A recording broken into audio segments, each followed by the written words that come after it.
Assalamualaikum warahmatullahi wabarakatuh. Jadi di sini saya akan mempresentasikan makalah yang berjudul Pancasila sebagai Sistem Filsafat untuk memenuhi tugas dari mata kuliah Pancasila. Di sini latar belakang dari makalah yang saya buat yaitu di era globalisasi dan disrupsi digital, filsafat memainkan peran penting dalam menjaga identitas budaya dan ideologi bangsa. Tantangan seperti polarisasi sosial, penyebaran hoax atau informasi palsu, dan erosi nilai-nilai universal mengancam fondasi ideologi nasional, termasuk Pancasila. Pancasila sebagai dasar negara bukan hanya dokumen konstitusional, tetapi juga sistem filsafat yang holistik. Sistem ini mencakup 5 sila yang saling terkait, yaitu pertama, ketuhanan yang Maha Esa, yang kedua, kemanusiaan yang adil dan beradab, ketiga, kesatuan Indonesia, dan keempat, kerakyatan yang dipimpin oleh hikmat kebijaksanaan dalam permusyawaratan perwakilan, serta dengan keadilan sosial bagi seluruh rakyat Indonesia. Contohnya yaitu polarisasi sosial yang disebabkan oleh perbedaan pandangan politik seringkali menguji nilai persatuan dalam Pancasila.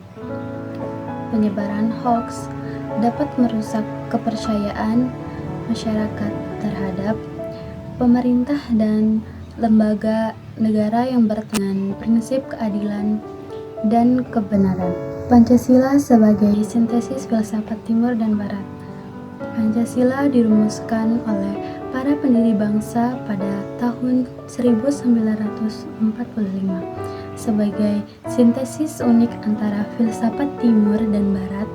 Tujuannya adalah membangun fondasi negara yang inklusif dan harmonis di tengah keragaman etnis, agama, dan budaya Indonesia.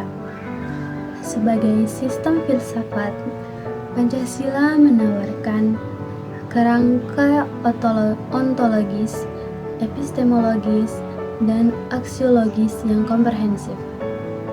Contohnya, filsafat Timur tercermin dalam nilai gotong royong dan musyawarah, sementara filsafat Barat mempengaruhi konsep dan asasi manusia dan demokrasi.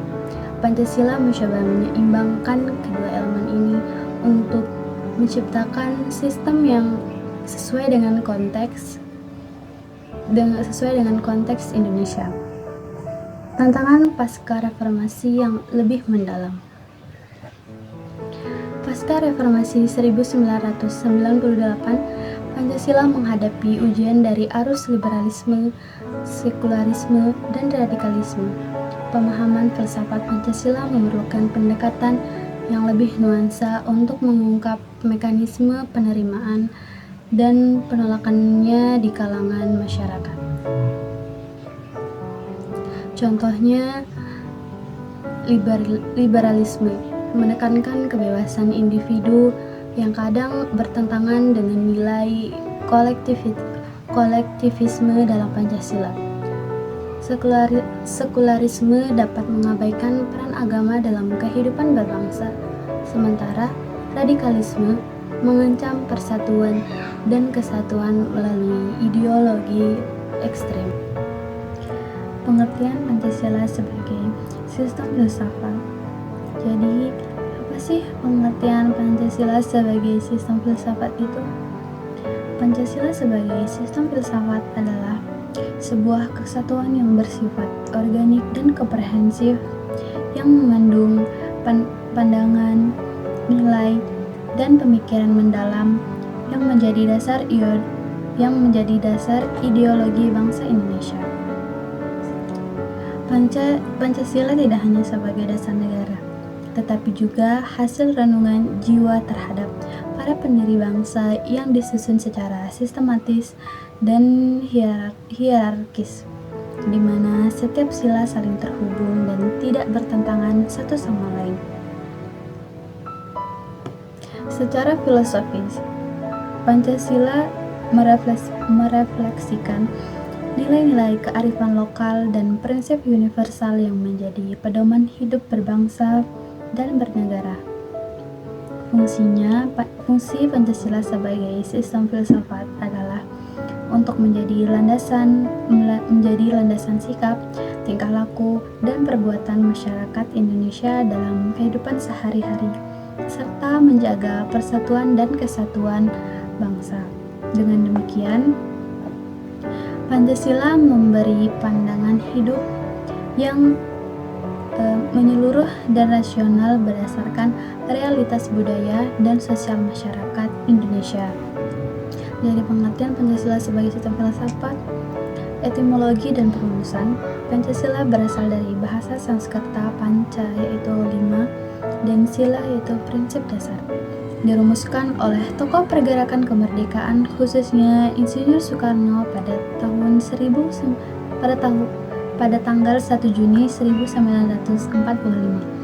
Rumusannya terdiri dari 5 sila yaitu pertama, ketuhanan yang Maha Esa, menekankan aspek spiritual dan kebebasan beragama. Contohnya menghormati semua agama dan kepercayaannya, serta menjalankan ibadah sesuai keyakinan masing-masing. Yang kedua, yaitu kemanusiaan yang adil dan beradab, menjunjung tinggi harkat dan martabat manusia. Contohnya yaitu menghormati hak asasi manusia, tidak melakukan diskriminasi, dan membantu sesama yang membutuhkan. Yang ketiga yaitu Persatuan Indonesia, yang dimana memprioritaskan kesatuan nasional di atas kepentingan pribadi atau golongan. Contohnya mengutamakan kepentingan bangsa dan negara, serta menjaga kerukunan antar suku, agama, dan budaya. Yang keempat yaitu kerakyatan yang dipimpin oleh hikmat kebijaksanaan dalam permusyawaratan perwakilan, mendasarkan keputusan pada musyawarah untuk mencapai mufakat. Contohnya mengadakan musyawarah untuk menyelesaikan masalah di lingkungan keluarga, sekolah, atau masyarakat. Yang kelima yaitu keadilan sosial bagi seluruh rakyat Indonesia, bertujuan mencapai kesejahteraan bersama dan mengurangi kesenjangan sosial. Contohnya yaitu memberikan bantuan kepada masyarakat yang kurang mampu, serta menciptakan kebijakan ekonomi yang adil dan merata. Pancasila sebagai sistem pemikiran. Yang pertama, ontologi, di mana ontologi itu mengakui keberadaan Tuhan sebagai sumber utama segala realitas. Contohnya alam semesta dan segala isinya diciptakan oleh Tuhan, dan manusia memiliki tanggung jawab untuk menjaga dan merawat dan melestarikannya. Yang kedua yaitu epistemologi, pengetahuan dan kebenaran tidak hanya dicapai melalui logika individual, tetapi juga melalui proses musyawarah dan mufakat. Contohnya yaitu keputusan yang diambil melalui musyawarah cenderung lebih bijaksana dan diterima oleh semua pihak. Yang ketiga yaitu aksiologi, di mana aksiologi itu nilai-nilai etis seperti penghormatan terhadap kemanusiaan, semangat persatuan, dan komitmen terhadap keadilan sosial menjadi kompas moral untuk tindakan sehari-hari. Contohnya yaitu menghormati hak orang lain, membantu sesama yang membutuhkan, dan berpartisipasi dalam kegiatan sosial untuk mewujudkan keadilan sosial. Jadi kesimpulan dari makalah ini yaitu Pancasila merupakan sistem filsafat yang mengandung nilai-nilai dasar dan prinsip-prinsip fundamental yang menjadi landasan utama dalam kehidupan berbangsa dan bernegara di Indonesia. Sebagai sistem filsafat, Pancasila terdiri atas 5 sila yang saling berkaitan, dan membentuk kesatuan yang utuh, yang mengatur hubungan manusia dengan Tuhan, sesama manusia, serta lingkungannya. Nilai-nilai Pancasila juga menjadi pedoman moral dan etika yang berfungsi membentuk sikap, perilaku, dan tatanan sosial yang harmonis, adil, dan demokratis. Sekian mungkin itu saja yang dapat saya sampaikan. Mohon maaf bila ada kesalahan. Wabillahi taufiq wal hidayah. Wassalamualaikum warahmatullahi wabarakatuh.